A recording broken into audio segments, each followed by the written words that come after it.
Okay, this is your host Yannick Oho Bambe, and welcome to another episode of the podcast I Am More Than the Immigrant You Had in Mind. So, as you know, this is a platform on which stories that explore the identity and experiences of immigrants and refugees coming to Canada will be told on a regular basis. So today we have another special guest in the studio. Her name is Claudia García, originally from Mexico. Is that correct? Yes, that's right. Awesome. How are you doing today, Claudia? I'm doing great. What a sunny day, beautiful day. Awesome, thanks. We're so glad to have you here. Thank you. So let's just get right into it. Can you please introduce yourself? Can you tell us a little bit about who you are and introduce yourself, please. Yes, of course. Yeah, well, my name is Claudia García. I'm originally from Mexico. I am a human resources professional. I immigrated to Canada in 2014, so 10 years ago, with my husband and two daughters. They are Valeria and Mariana. I'm grateful to live and work in this beautiful land of the Lekwangans people, known today as Victoria. Okay. Oh, awesome. Yeah, I consider myself so lucky to be here in Victoria. It's a beautiful place. And was Victoria your first choice when deciding to come to Canada? Or? Yes, but I will say my first choice in Canada, and I will say also then that is because my husband got his first job opportunity here in Victoria. Oh, okay. So, that lucky sense. enough, I will say, when he told me, I got an opportunity in Victoria. At that time, he was in Montreal. I should say that. Mm-hmm. And he was looking for an opportunity because the province of Quebec is the province that received us.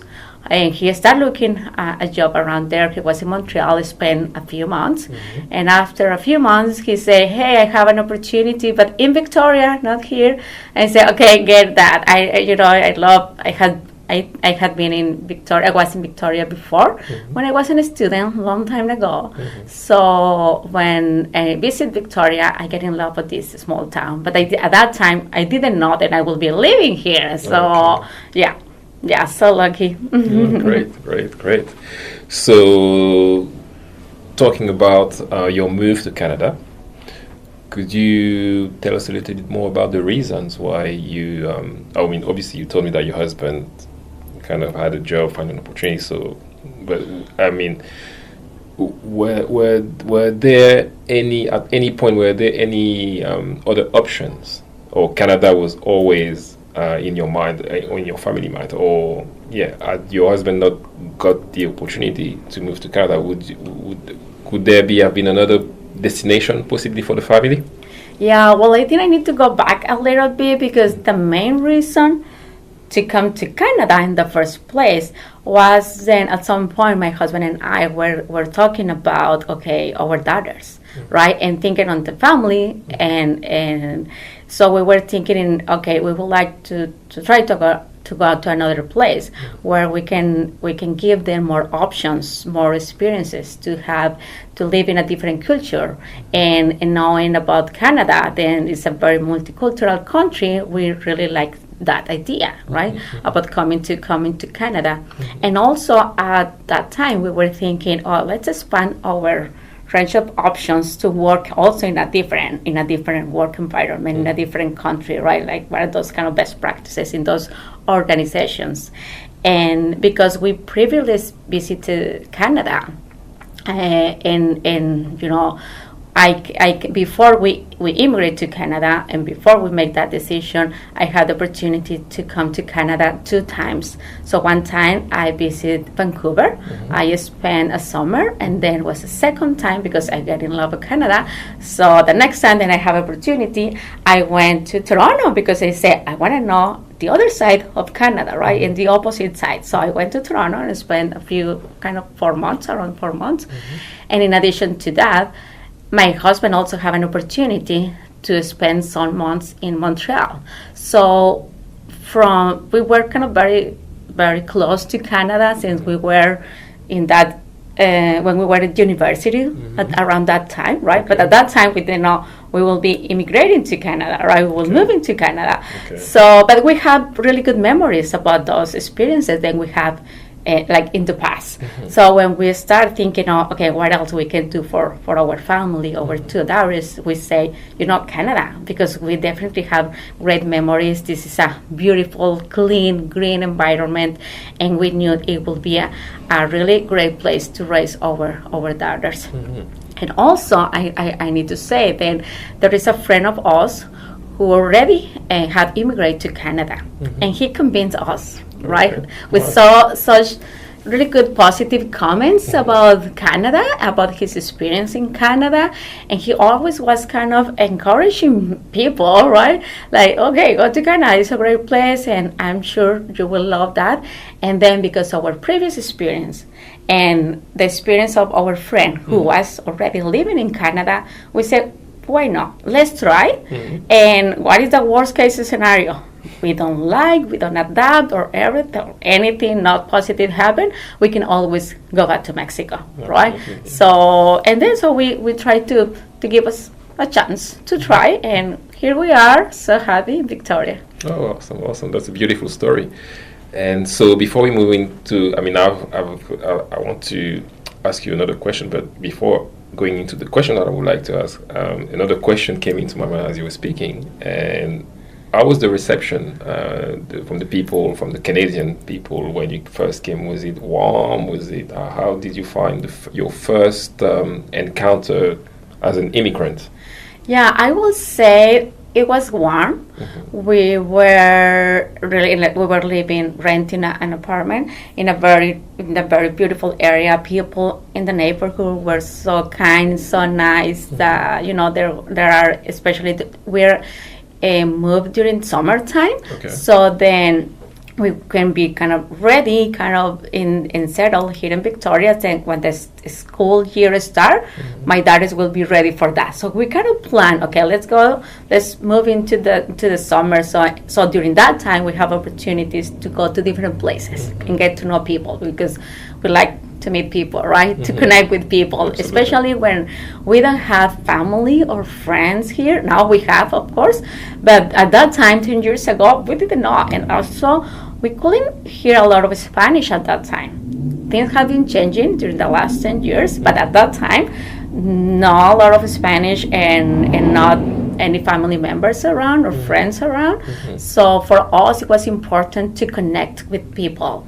And actually, as soon we arrived in Victoria, I booked some summer camps for my daughters, because I was thinking, if I have that feeling and I need to talk to people, I'm sure my daughters, being very little, they really also want to connect with friends. They want to make friends, right? So the first thing that I did during that first week was get into those recreation centers with summer classes like that, so they could meet people. And also they could learn the language, because their level of English was very, very basic, and because they didn't need to speak in English in Mexico, right? So, those skills are like that. So for us was important to help them in that transition. And I will say in those experiences, I remember myself being in one, waiting for the bus, and then I missed the bus, and then I took another one, and it was the wrong bus, but it was the same number. But it was A and B, and I didn't notice that. But it was a very nice person and explained me, no, it is the wrong one. You need the other one. So very nice person. And then I was in another situation also. Then I need help, and someone came to me and say, how can I help you? So I really have great memories from 10 years ago, then we moved to Canada. Wow, that's very encouraging for any immigrant. And would you say that, is it because it was 10 years ago? Would you say that it would be the same today for a new immigrant coming to Canada from Mexico? And would you think that they would receive this similar kind of reception if they were to come today, or it depends on the area where you go, and it all depends? How? Well, obviously, depends is kind of a good answer. However, I will say then we also, I also have seen more people from different cultures. So I will imagine that those people will be supporting of other new immigrants. Yeah. That's why I will say, I think the idea will be more about helping others from, I mean, everyone, either born Canadians or, you know, new immigrants. So trying to help others to find, you know, those simple things than just life, like, okay, you know, missing the bus, or how you going to see a doctor, how to go, you know, all those kind of basic things. I will say that people will if you ask for help, people will receive help.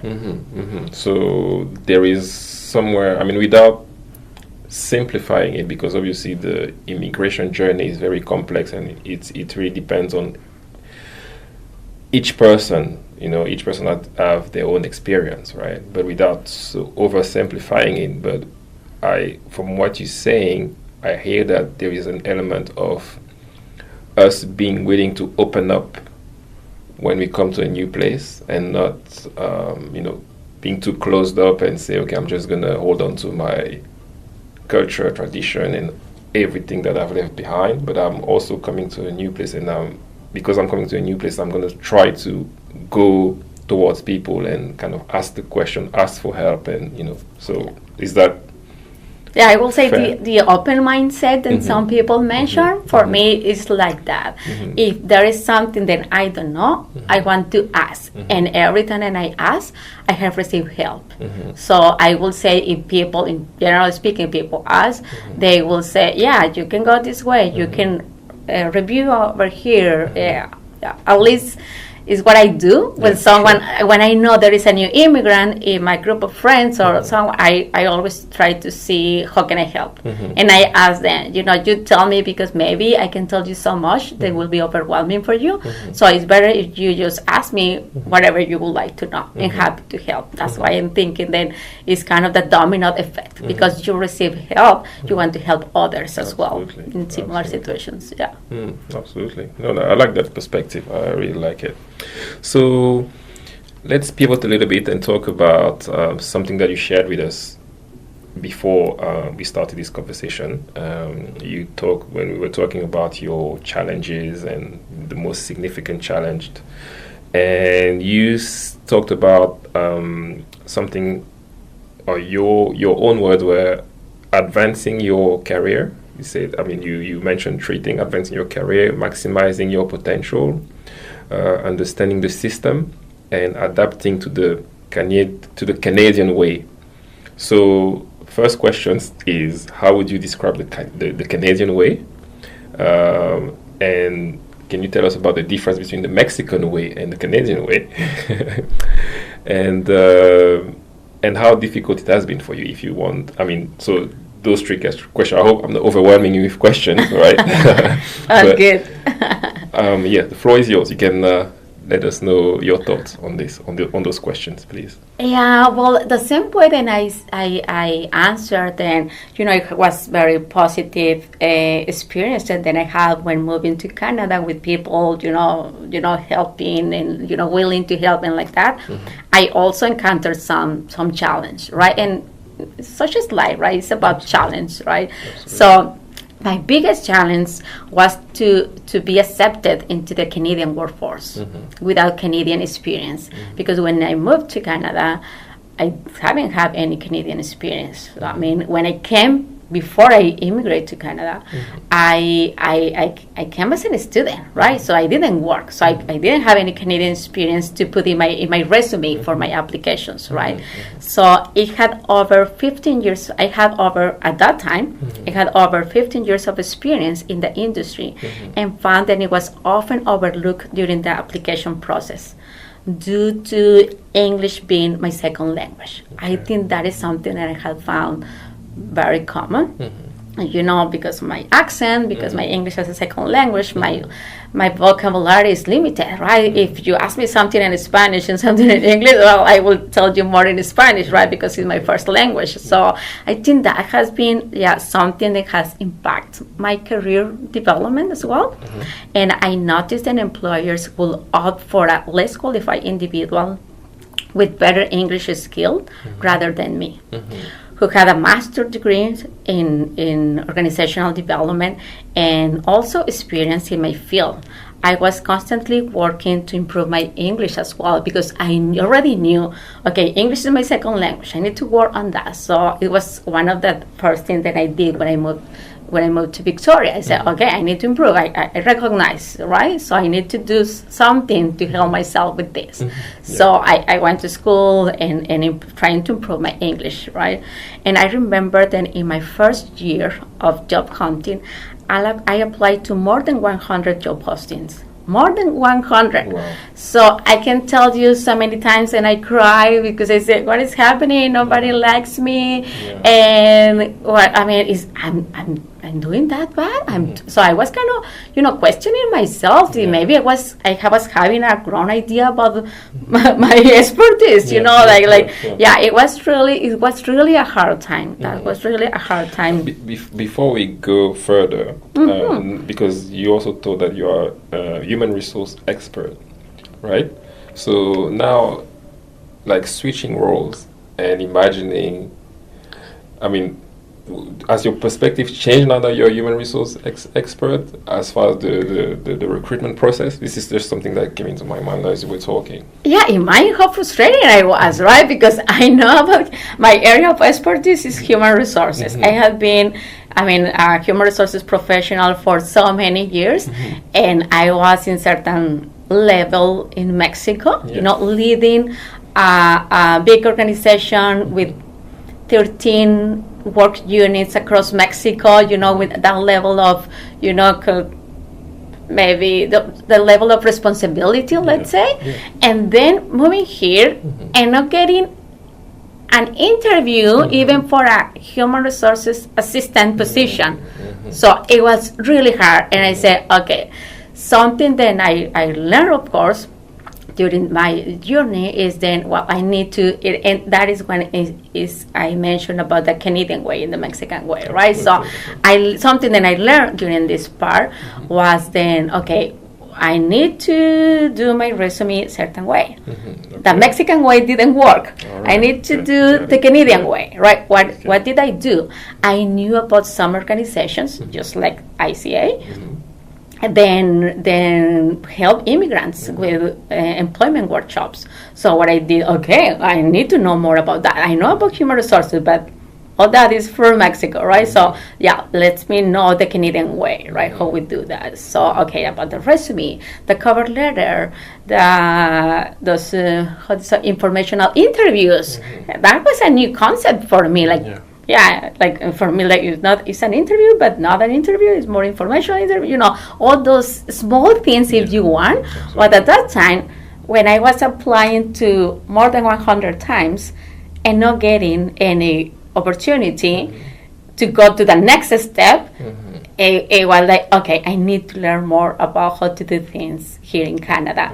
Another thing that I found also in my journey is that I look at the job posting for human resources professionals, and oftentimes they ask for a CPHR designation, which means the Chartered Professional in Human Resources designation. So I said, okay, well, a lot of job posting ask for this. And then say, okay, I'm going to work on that because I want to be someone then employers want to hire, right? So I work on that part. So that is something that's going to work here. Well, let's do that, right? What is this country is looking for? So I want to learn about Canada and how we do things and the system and everything, so then I can have a life here, right? Because you might, so many applications and not even an opportunity for for an interview, right, where I could have the opportunity to explain more about my knowledge, my experience, what I have done with those complex projects in Mexico, right? Yeah, it is part of that kind of what I mean with that Canadian way and the Mexican way, and so many other things. But I think that professional side is where I learn a lot, right? Because I need to learn. Okay. So then I was able to enjoy, as I enjoy right now, working in human resources, which is also not just my area of expertise, but also my passion. Absolutely. I love working in human resources, right? No, absolutely. No, that's very interesting. And so, if you were with your human resource hat professional, if you were to advise the younger Claudia coming to Canada, right, from Mexico, or any younger girl out there or younger lady out there, what would be one or two key advice that you would give to them to kind of like succeed professionally here in Canada? Yeah, I will say, well, the first thing is trying to find a job opportunity, and in maybe if you can find in your area of expertise, trying to find something close to your area of expertise, or something that you would like, then you were thinking in the past. Maybe this is a good opportunity for you to try, right? And also look at what is then you need, what are the qualifications then those positions have, so then you can see, okay, I have this, I don't have this, I have, and then see, okay, now let's make a kind of a small plan about how can achieve those qualifications, right? Is then something that I need to learn? Is it something that I need to practice? Is it something that I need to connect with, right? And I know something, and also I learned a lot here is then volunteers. Jobs are really a good opportunity for immigrants, and so trying to find those volunteers opportunity as well, so then you can also get to know people, and people get to know you. Absolutely. Thank you. Thanks for those advice. Yeah, I'm pretty sure that there will be someone will hear it, and they will be of great value to them, right? Yeah. And so let's pivot a little bit more, and we talked about the challenge. Let's talk about the achievements. And you mentioned that being accredited and getting your CPHR, right? That was one of your main success and achievement. Can you tell us a bit more about that and any other achievement that you feel that you had in your journey, in your Canadian journey? Definitely the CPHR designation is, and it was kind of a big achievement for me, or is a big achievement for me. And also because that helped me to get an opportunity in human resources, right? So there was a point where I say, okay, if I definitely, after trying so many times without being success, I said, okay, I'm gonna wait until certain times. I remember I said, if by the summer I don't get an opportunity in human resources, I'm gonna look for something related, but not maybe a specific human resources. I also like customer service, because for me, human resources is kind of in the core of human resources is service, right? How to support others, how to advise others, how to create development programs for others so they can do better in their job, etc. So I was kind of connecting that, and however, I mean, I got my first job opportunity, even though it was in a very low level, and I said it's about starting, and then from there I know I will get in a better position, because then I will have the opportunity to demonstrate, then I'm capable to do more. Then I know about my area, I have experience, I have done so many things, then, and also I love using my skills, my talent, right? So that because of my CPHR designation kind of helped me to open the door. So then I was able to work in to continue working in my field, right? So I really appreciate that opportunity. And additionally, in a part of work, I will say then receiving our Canadian citizenship, it was, a really big thing. It's still here in my heart, right? And also, well, now seeing our daughters in university. One started university 2 years ago, and the other started university just this September, right? So those are definitely tremendous accomplishments. I remember being in the citizenship ceremony and realized then all we had overcome to get there, right? And it was definitely a proud moment. Yeah, I think we were in one of the last few in-person ceremonies before COVID, because that happened in December, and then everything hit, right? So I was grateful that we could be in person, and I love, and because I like connecting with people, I think the in-person, environment also was very, very emotive.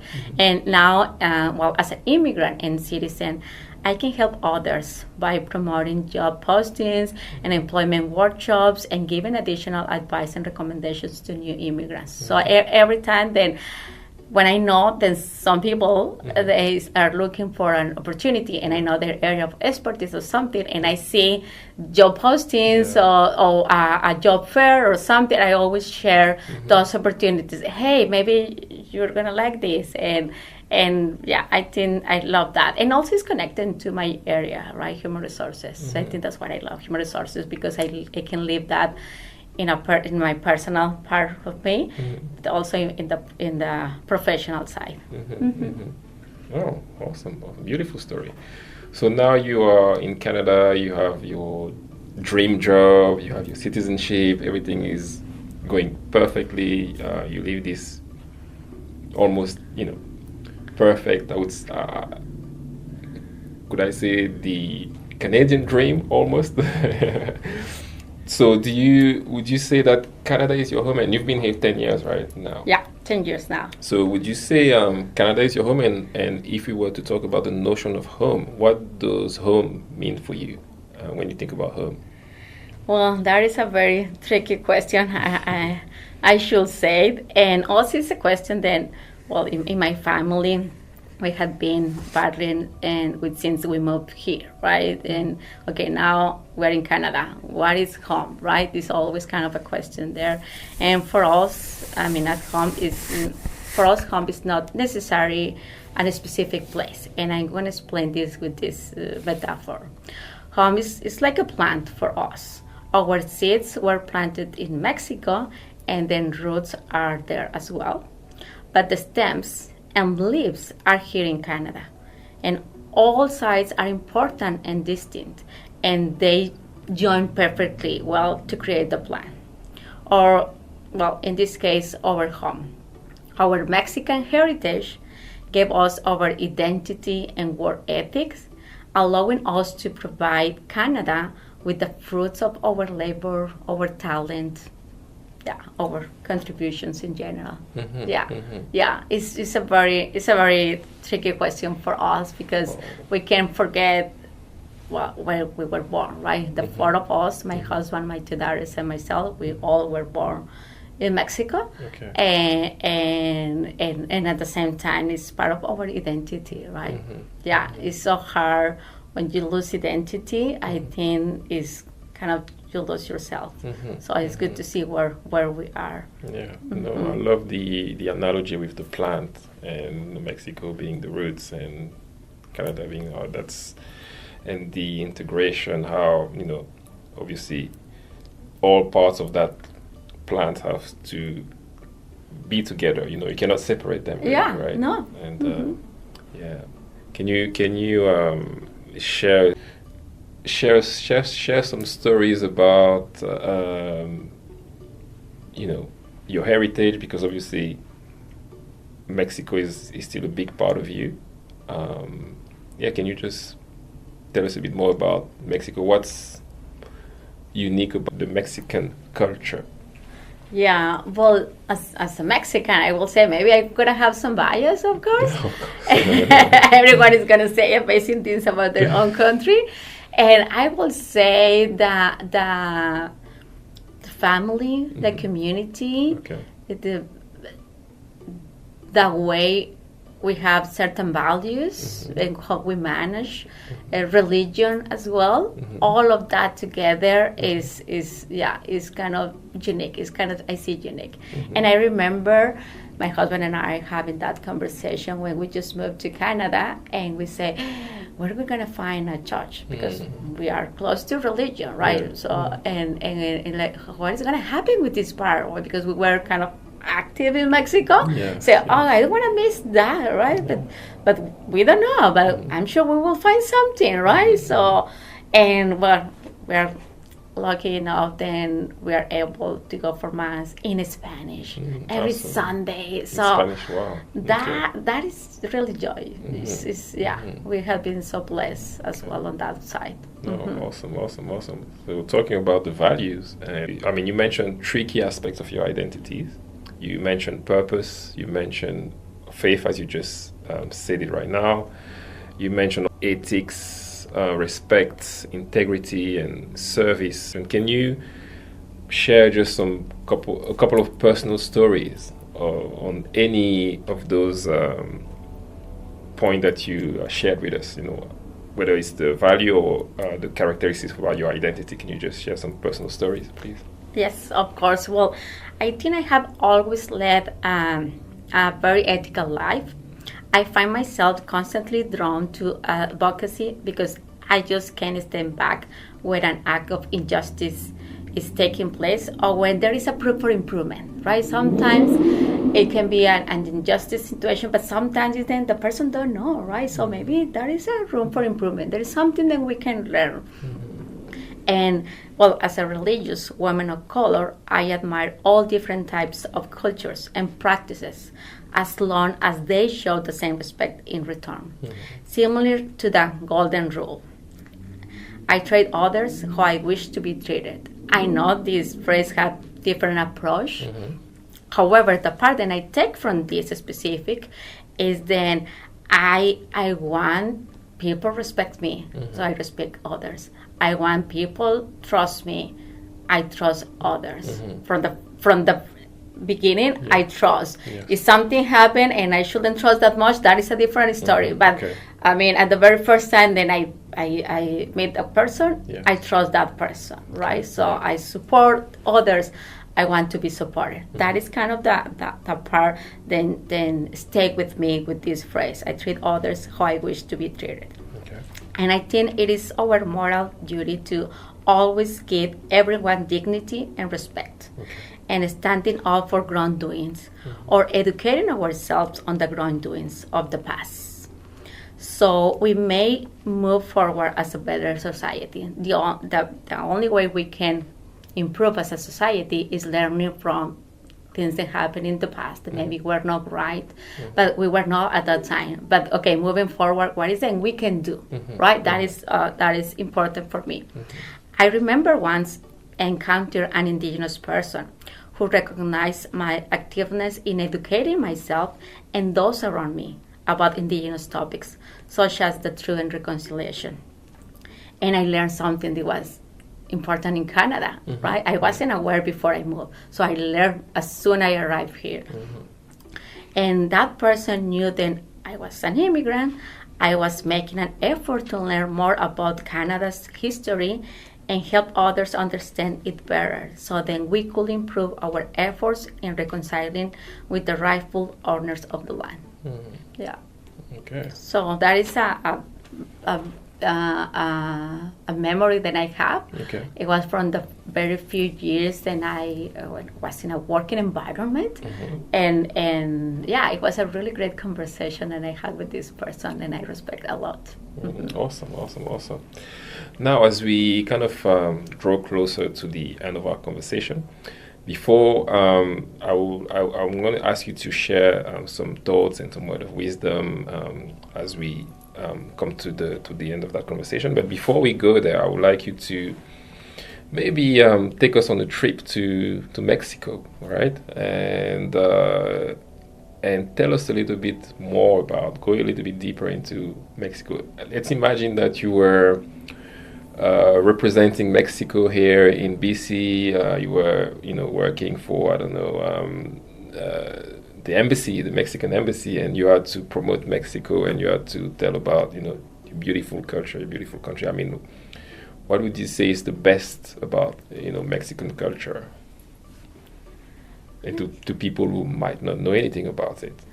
Well, something then I say, but also people say, even tourists say, and I agree 100%.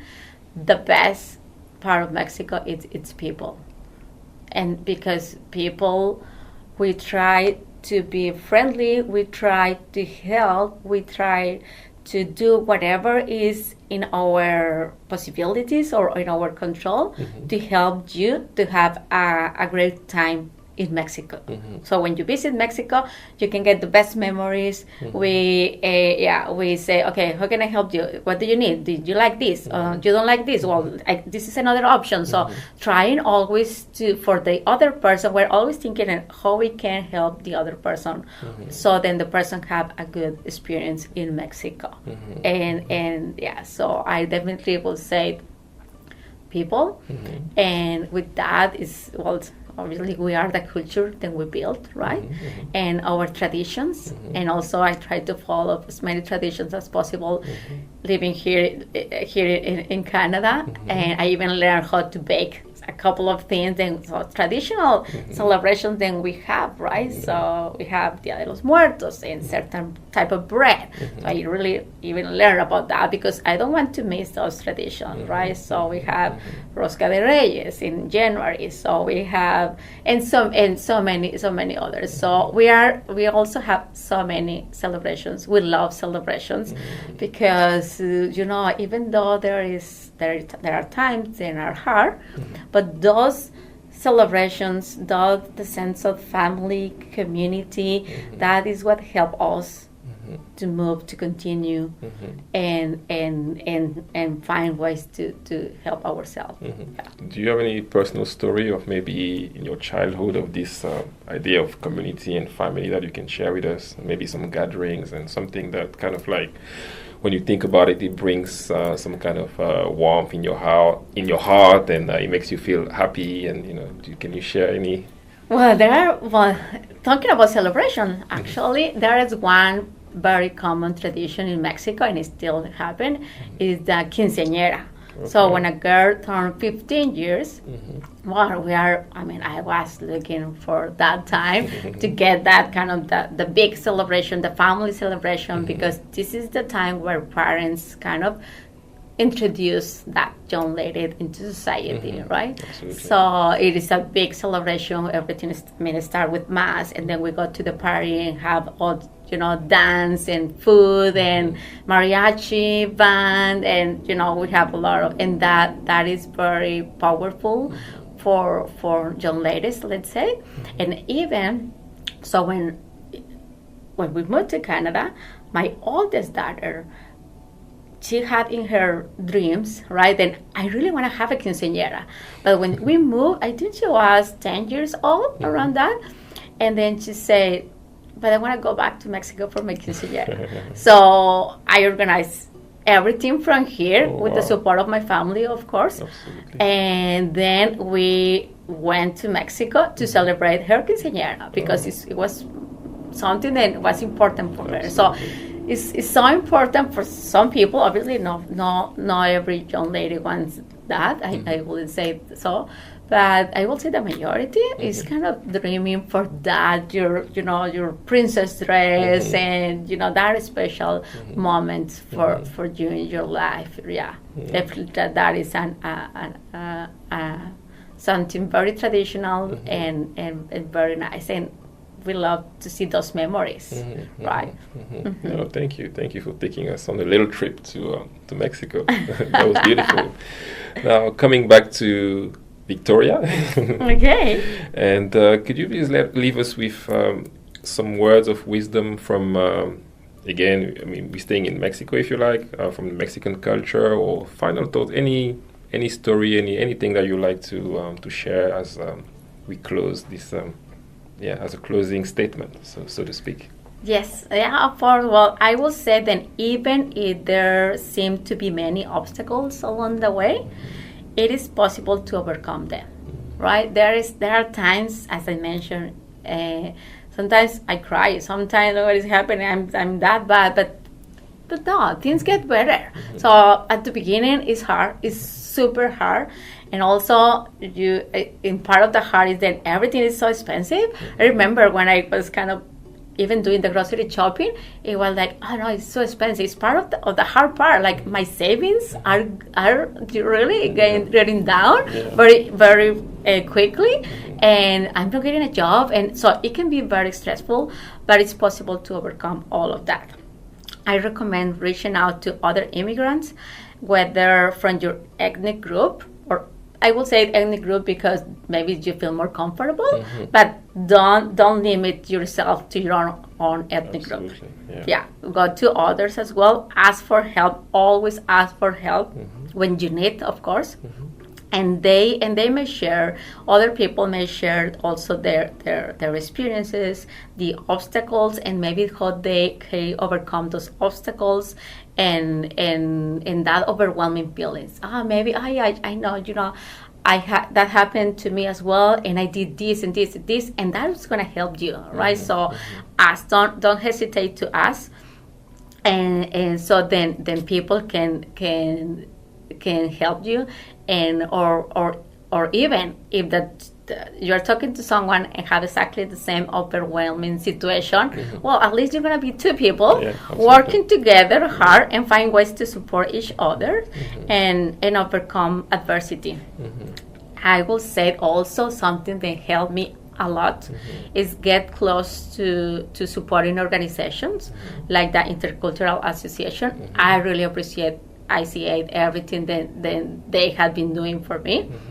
So you can find the appropriate training or an advice, and will facilitate your needs to adapt to Canada. And I see from 10 years ago and now, I see so many more services, and I'm so glad that is happening, because definitely immigrants need this support. Absolutely. Otherwise it's so hard. So at least there is an institution that you see, then they can help you. Absolutely. Also, the more specifically, make a plan for yourself also and your family to see how you will be progressing in your transition. Everyone has its own transition. Something that maybe work for one, work for others, but not everything work for everyone. Absolutely. So see your own case, your family, and what is then we need? What is our current situation? What is kind of the how I would like to see myself in the future, right? So I want to get a job in human resources. Okay, let's see what do you need to get that job, right? Or start your new business, or whatever else that you encounter in your family. So, and based on that, make a plan, right? Make a plan how you can get that, and find options that best fit your family needs, and go from there. There is not a perfect country. There is not a perfect family. There is not a perfect thing, but you have all the resources in your own when you have a better idea of what is that you want, and what is that you need to get that future state that you are thinking for you and for your family. Thank you so much, Claudia, for the wisdom, but also for the practicality. You gave us very practical steps, and as I said earlier, I'm pretty sure that any newcomer or anybody who's thinking about immigrating to Canada, as they will hear this, they will definitely find great value in what you shared today, and from as well from an HR expert as well. So we just want to say thank you again for taking the time today to stop by and to have this conversation with us. It was awesome. I learned a lot, and I'm pretty sure that the audience as well will feel the same. So thank you so much, Claudia, for the time. Do you have anything else that you want to share? Maybe in Spanish, maybe some wisdom in Spanish, maybe. Well, I would say thank you for the opportunity. I think I really appreciate the work that you are doing, and I love that. I see all this support. I see the benefit as an immigrant. I really see all the benefit, all the different services and supports that ICA is providing to immigrants here in Victoria, and I appreciate that a lot. Yeah. Thank you so much, Claudia. Thank you.